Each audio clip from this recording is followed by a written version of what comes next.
Naperville Settlement has plans to bring 2 buildings to its property to make it a more modern museum. Our own Casey Krajewski has more. For years, visitors to Naperville Settlement have entered the museum through the historic Pre-Emption House. But that could soon change. The settlement plans to bring 2 new buildings to the campus, including the Innovation Gateway. The Innovation Gateway will provide a larger, more wide-open exhibit space. And one thing we're concentrating on is telling the national story and bringing in more local. I think it allows people to tie into that whole story a lot better. The Gateway will include modern museum amenities, like a digital wall visitors can interact with. Just tap or swipe on the digital wall and Naperville's history comes alive before your very eyes.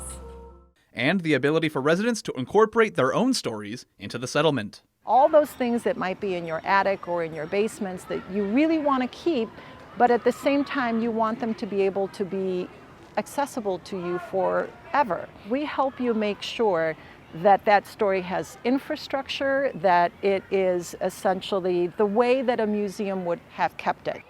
And while the Innovation Gateway will be the first thing visitors see, a space at the back of the property will house the Agricultural Center, a celebration of Naperville's farming community heritage, coupled with a modern STEM laboratory.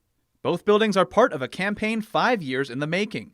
But after Naperville City Council voted unanimously to partially fund the $8.2 million project, they're a big step closer to turning Naperville Settlement into a modern museum. Museums and the way people learn has changed a lot.